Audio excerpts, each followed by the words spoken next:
Então, gente, boa tarde. Eu vou tentar atender ao tempo da mesa. Bom, primeiro, eu tenho insistido, acho que no primeiro encontro anterior do Time Educa também, apresentei essa consideração e eu vou partir dela. Então,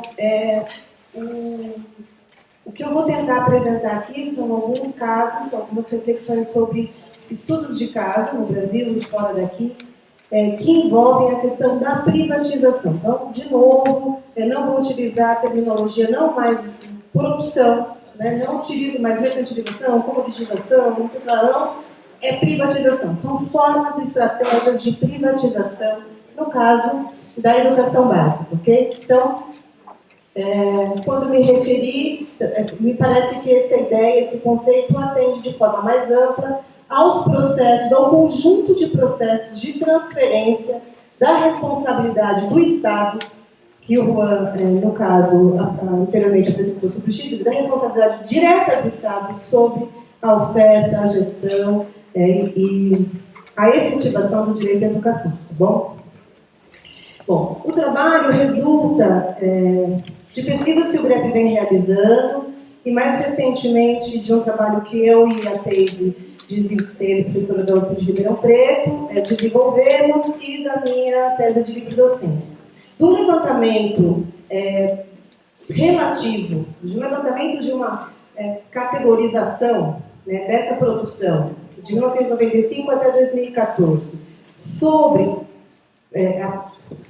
de trabalhos, artigos publicados no ISE, na Web of Science, sobre, cruzando a questão da privatização, tendo como palavra-chave principal a questão da privatização na educação básica, na educação básica, nos períodos de escolaridade obrigatória, quer dizer, que variou bastante, porque são diferentes países, enfim, diferentes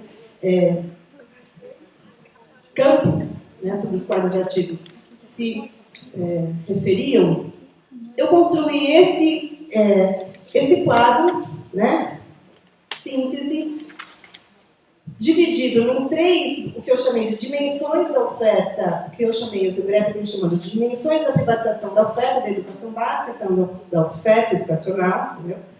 Da gestão da educação pública e do currículo, e também, desculpa, é uma coisa importante, o trabalho também tem como base uma pesquisa que eu colaborei, né, e o Juan também participou, desenvolvida pela CLAD, Campanha Latino-Americana pelo Direito à Educação, e que, de certa maneira, envolveu esses 3 aspectos, né? No caso da oferta educacional, que é sobre a qual nós vamos conversar hoje, os trabalhos identificaram, isso aqui são estratégias de privatização mencionadas nesses artigos, ok? Então, financiamento público às organizações privadas por meio, então, de bolsas de estudos, de convênios e contratos e similares entre organizações privadas com o objetivo de subsidiar a demanda, incentivos fiscais, ou introdução de políticas de escolha parental, e aí no caso de políticas de escolhas parentais, as charters, os vouchers, como o Chile, e o homeschooling, e o aumento da oferta privada, propriamente dito, particular, no nosso caso, né, das escolas particulares privadas, especialmente escolas de baixo custo, que para nós é um dado relativamente corriqueiro, porque nós temos muitas aqui no Brasil, mas na maior parte dos países do mundo, onde se tem ainda um sistema público oficial, estatal, instituído, não temos os modelos de escolinha de bairro que a gente tem aqui, baratinho, e que se apresentam como alternativa, aspas, de melhor qualidade, ok?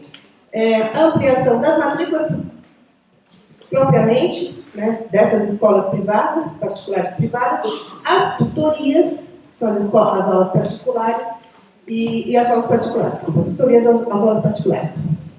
Eu vou conversar aqui, especialmente, refletir um pouquinho com vocês, trazer algumas informações, eu não tenho nada finalizado, não sei nem se vai dar tempo, mas sobre os 2 primeiros pontos, né, financiamento público a organizações privadas e a introdução de políticas de escolha parental.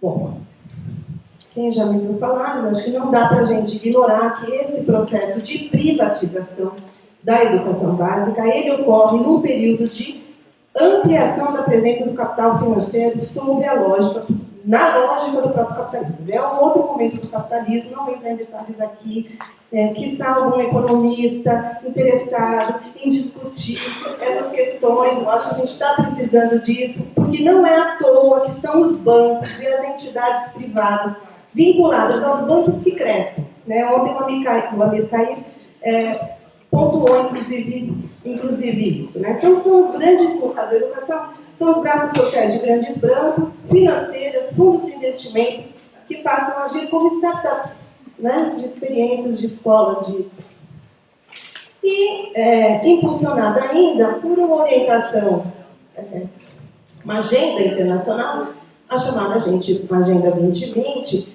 na qual esse segmento, em âmbito global, teve um papel importantíssimo no sentido de construir a sua lógica, afirma a importância de se mudar a natureza estatal dos sistemas públicos, no sentido de transformá-los à imagem e semelhança do mercado ou de subordiná-los à lógica do mercado. Ok?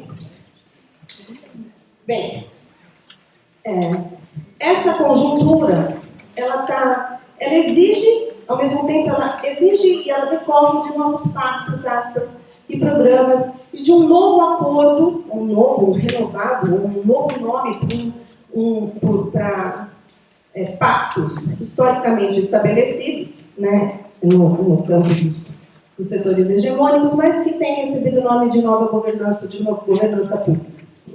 Então, quem são esses novos atores que, por sua vez, são atores e protagonistas evidentes, a gente facilmente vai reconhecer, e que, por sua vez, resultam de escolhas políticas dos próprios ocupantes do Estado ou daqueles que estão exercendo o poder num determinado momento. Então, as fundações, os institutos, os centros, especialmente de responsabilidade social empresarial, como é chamado aqui no Brasil, o que para a OCDE é caracterizado como filantropia de risco ou filantro-capitalismo, e que, no limite, se diz respeito a uma relação simbiótica e aproximada entre caridade e filantropia de um lado e autoinvestimento financeiro de outro lado.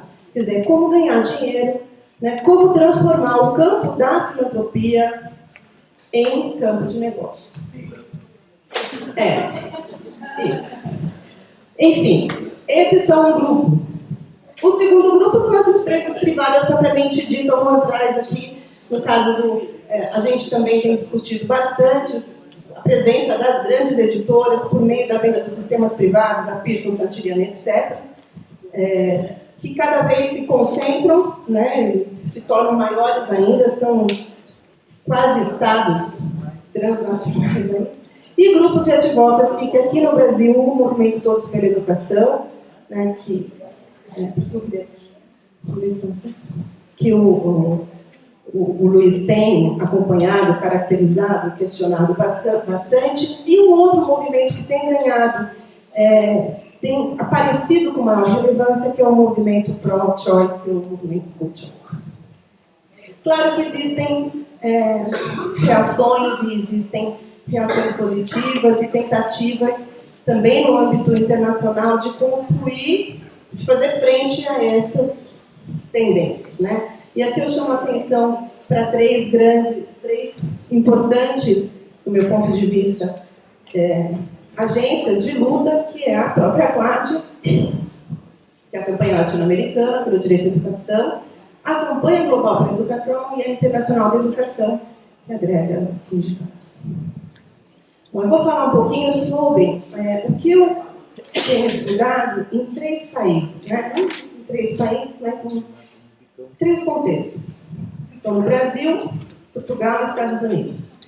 Claro, são estratégias que variam em função das condições objetivas, dos processos de constituição dos sistemas educativos de cada país, mas também dos pais desses países.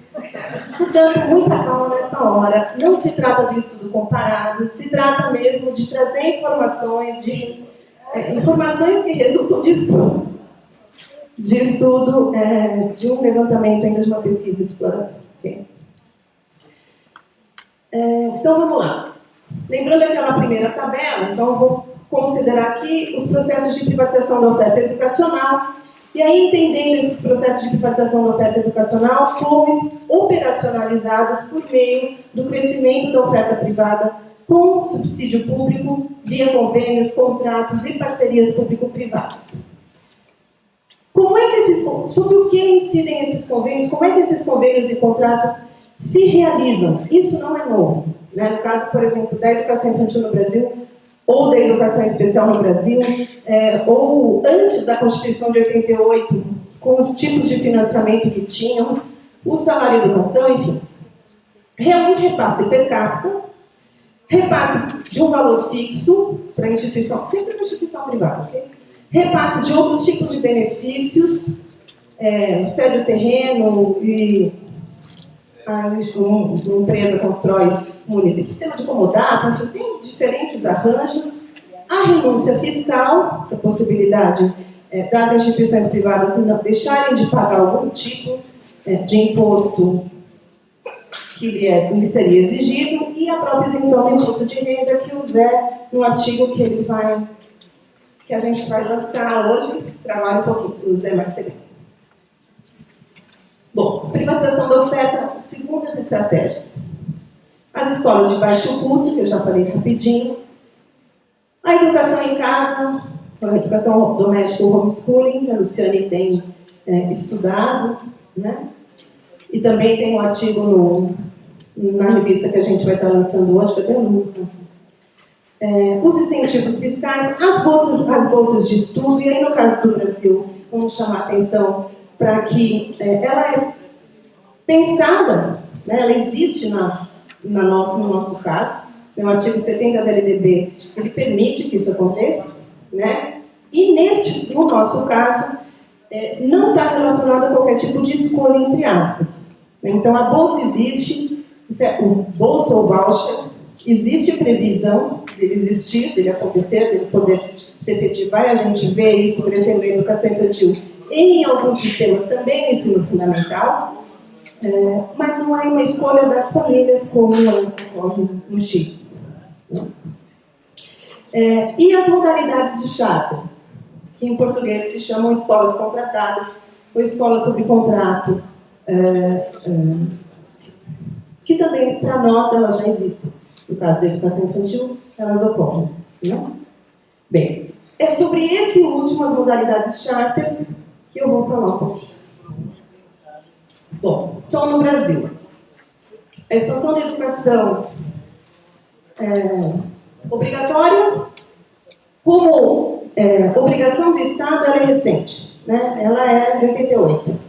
Essa Constituição que agora está, de novo, sob a possibilidade de ser trucidada. Né? Também aqui entre nós, há legalmente instituída a previsão de coexistência de escolas públicas e privadas lucrativas. Né? Quer dizer, a educação aqui no Brasil pode gerar lucro. Também na novidade a vigência de convênios, contratos, etc., e que essas sistemáticas elas já existiam. Né? Então, estão aqui, muitos dos autores estão aqui presentes, eu não vou ficar falando sobre isso, mas o modelo anterior do salário e educação, inclusive, financiava bolsas de todas as naturezas.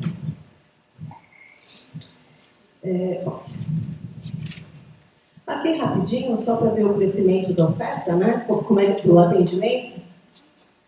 Em 1997, são anos selecionados, 97 isso aqui é preguiça alheia, porque eu peguei os sinopses estatísticas, né? Não podia ter feito não fiz. Então só tem lá o dado de 97, que é quando a gente tem dado de creche disponível mais facilmente, em 2014. Para a gente ver um pouco o crescimento do atendimento em todas as etapas. Né? E é claro que nas creches esse atendimento, como a gente também tem discutido, estudando, na Mel, Janaína, se dá via Sumica, convênio, né? Contrato, aspas, fechado.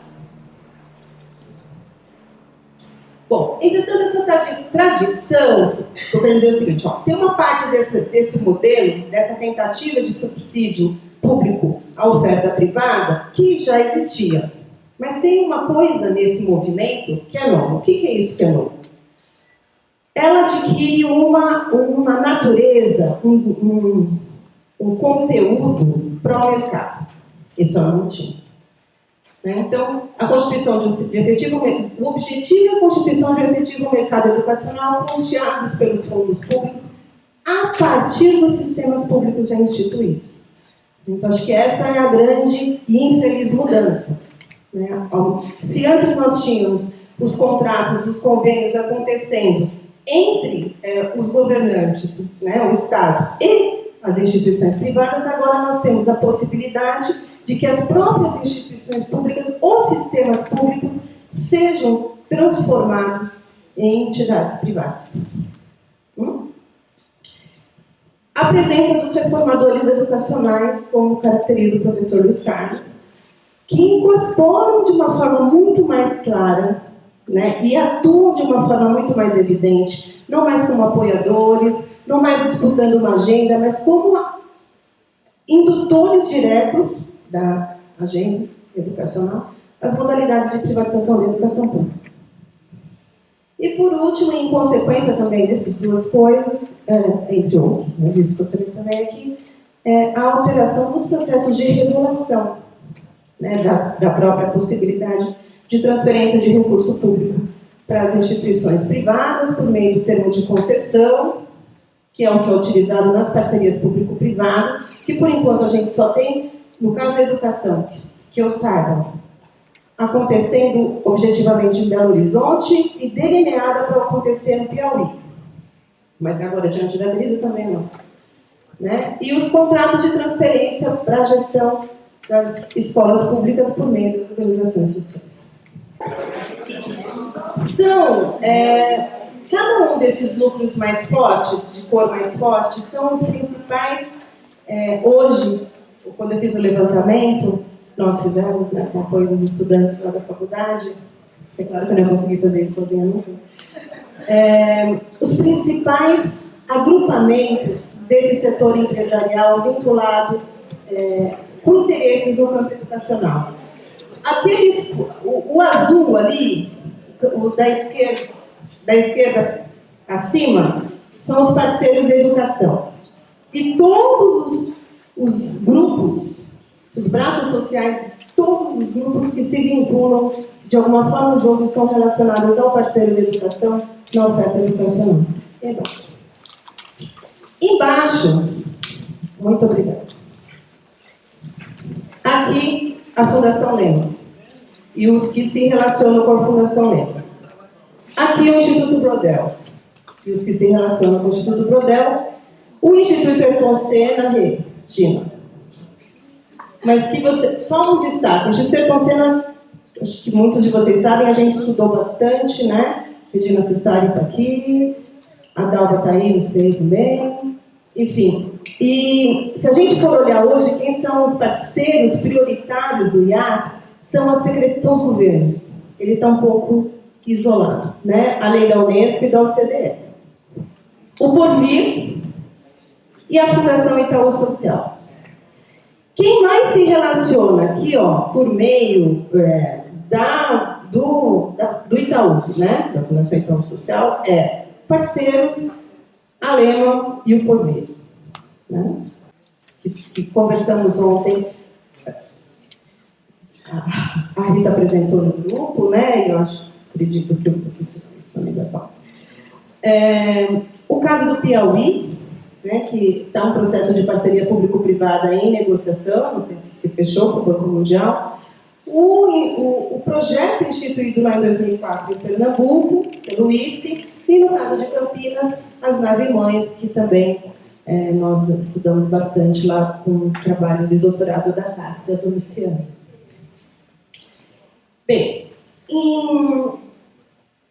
a defesa da natureza desses contratos, por esses grupos, ganhou, eu acho que pode ser bem percebida, por uma enquete desenvolvida ou desencadeada pela McKinsey em 2011, que pergunta para um conjunto de, aspas, especialistas em educação, eu vou só falar alguns aqui, não sei se vocês estão chegando, Cláudio Malacácio, Eduardo Janete, Eunice Duran, Chico Soares, Guiomar, Rubem Klein, Maria Helena Castro, Mozart, tinham várias perguntas, mas uma delas era assim: se vocês fossem presidente ou secretário de governadores de estado, quais seriam as 5 principais decisões que vocês tomariam para melhorar a educação pública básica?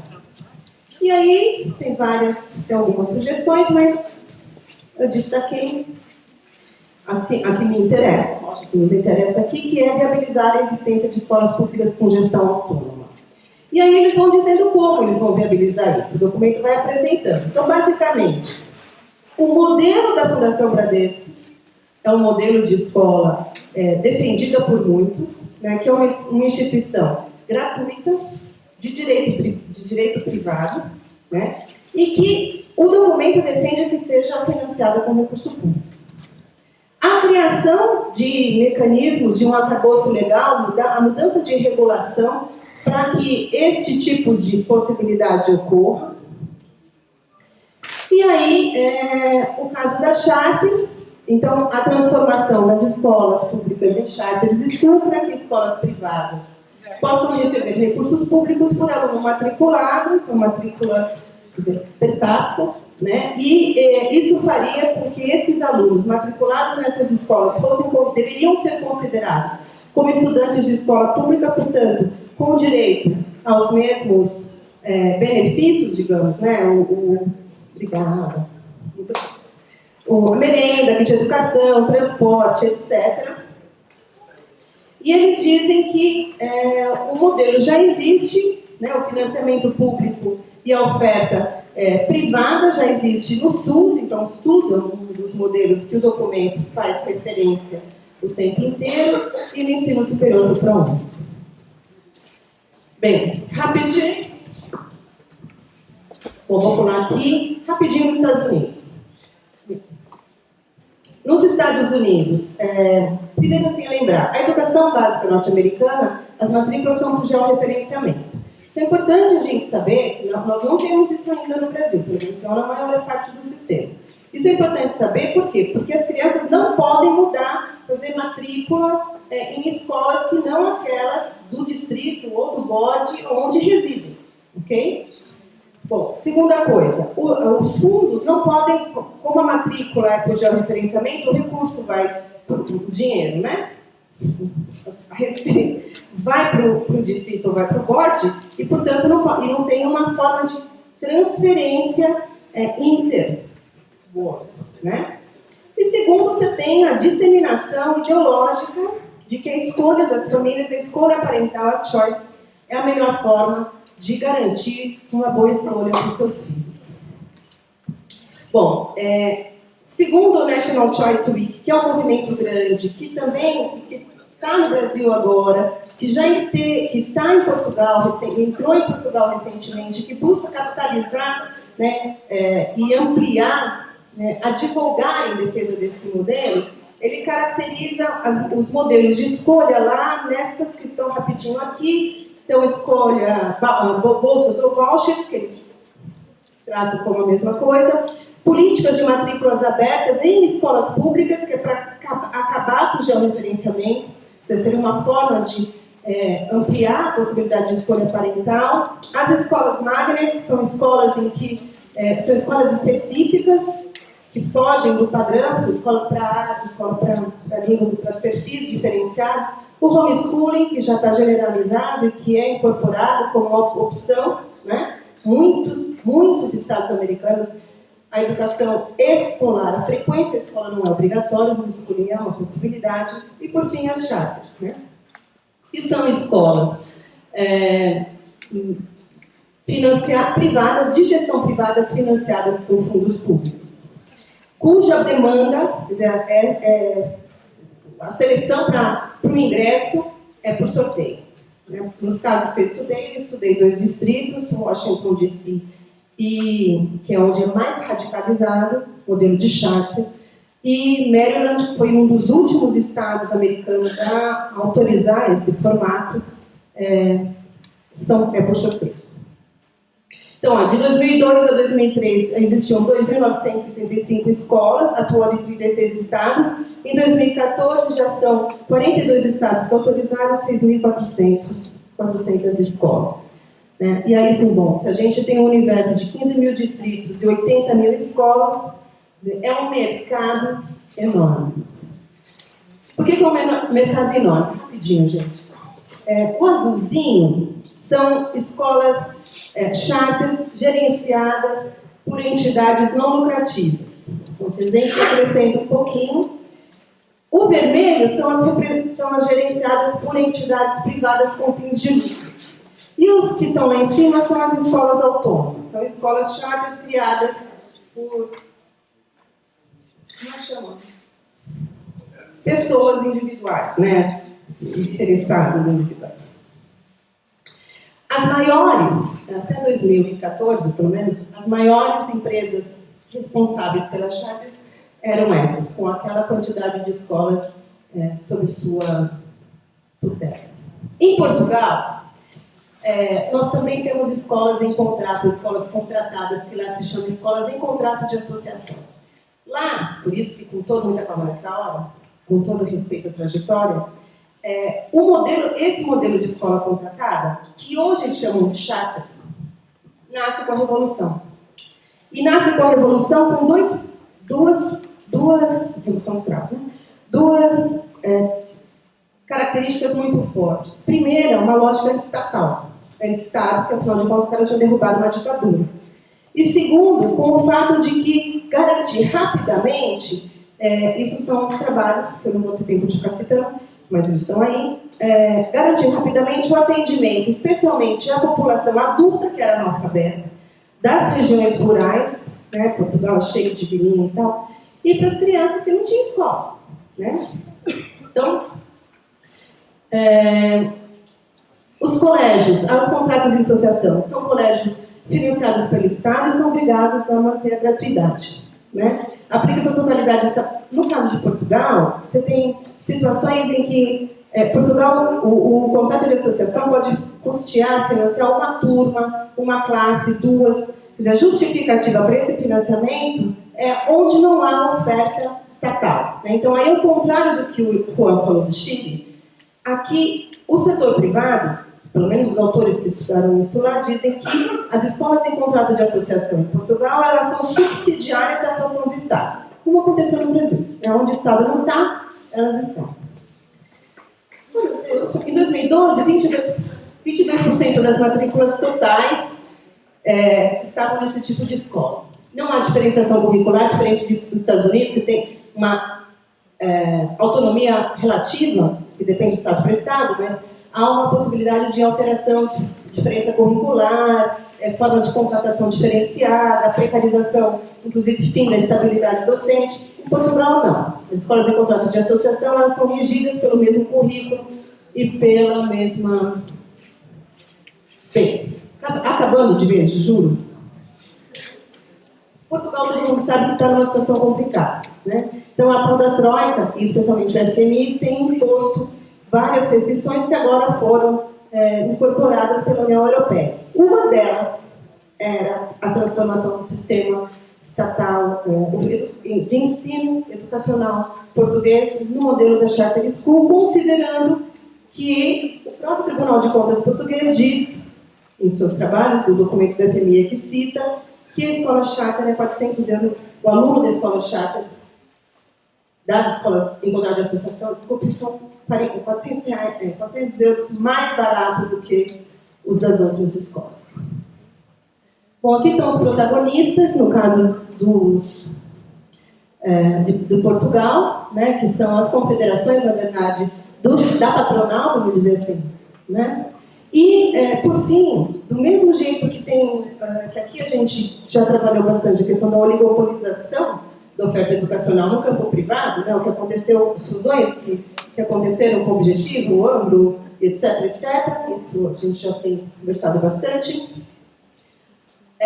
que eu tentei ilustrar ali com com as 3 principais grupos educacionais, mantenedores das escolas charter nos Estados Unidos, a Edson, a Mosaic e a Imagining. E em Portugal nós temos um grupo muito forte não cresce mais porque há uma regulação para esse não crescimento e porque esse segundo um dos seus donos, não é para crescer.